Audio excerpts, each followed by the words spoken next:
എന്താടാ മുതലാളി, എനിക്ക് കുറച്ച് ഒറ്റയ്ക്ക് സംസാരിക്കാനുണ്ട്. നീ ഒറ്റയ്ക്ക് സംസാരിച്ചോ? ശരി, വണ്ടി എടുക്കടാ.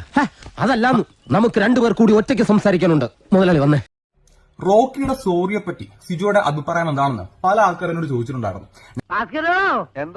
ഇതെന്തോ പാര വെക്കാനുള്ള പുറപ്പാടാ.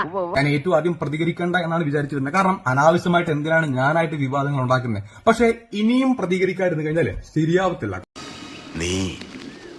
നീ പകപോക്കാണല്ലേടാ.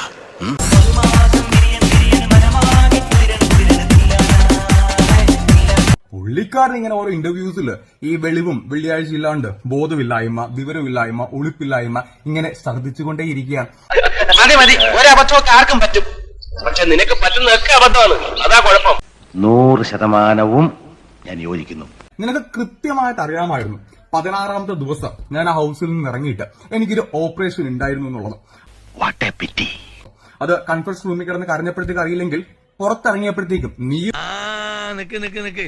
ഏത് റൂട്ടിലേക്കാ വണ്ടി തിരിക്കണേന്ന് എനിക്കിപ്പോ മനസ്സിലായി. പുറത്തിറങ്ങിയപ്പോഴത്തേക്കും നീ തന്നെ കാശ് കൊടുത്ത് ഏർപ്പാടാക്കിയ ആൾക്കാർ എയർപോർട്ടിൽ വന്ന് നിൽക്കുമ്പോഴത്തേക്കും ഇവരൊക്കെ ഞങ്ങളാണ് സാർ. ഞങ്ങൾ തന്നെ സാർ.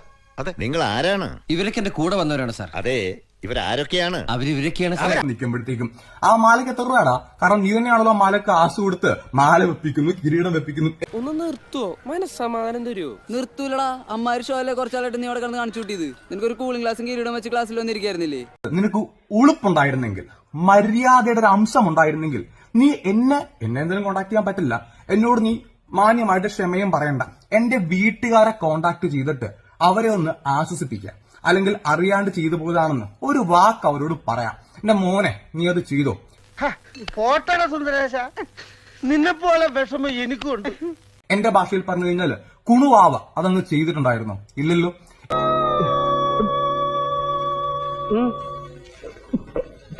ഞാൻ ഹൗസിൽ നിന്ന് ഒരു 92ാം ദിവസം പുറത്തിറങ്ങുന്നു.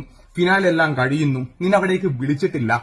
എന്തോ കുത്തി പറയുന്ന പോലെ എനിക്ക് ഫീൽ ചെയ്യുന്നുണ്ട് കേട്ടോ. കുത്തിയില്ലല്ലോ, കുത്താൻ പോണല്ലേ ഉള്ളൂ. ഇതെല്ലാം കഴിഞ്ഞപ്പോഴത്തേക്കും ആരെയോ ബോധ്യപ്പെടുത്താനെന്ന രീതിയിൽ ഈ പൊറോട്ട് നാടകം, ഉളുപ്പില്ലാത്ത ഈ സോറി പറച്ചില് നീ നടത്തുമ്പോഴത്തേക്കും അതിനങ്ങ് അക്സെപ്റ്റ് ചെയ്ത് കഴിഞ്ഞാല് ഞാൻ നിന്നെ പോലെ മണ്ടനായി പോയില്ലടാ. ഈ ഓലപ്പാമ്പ് കണ്ടാലൊന്നും ഉല്ലാസ് കുമാർ പേടിക്കില്ല. സംസാരിക്കാം. അപ്പൊ എന്തായാലും മോന്റെ സോറി, ആ സോറി മോനെടുത്ത് അങ്ങ് മടക്കി വെച്ചേ കേട്ടാടാ കുണുവാവ കുട്ട. എനിക്കിതൊന്നും കണ്ടിക്കാൻ പറ്റുള്ള. ഞാൻ പോണേണ്.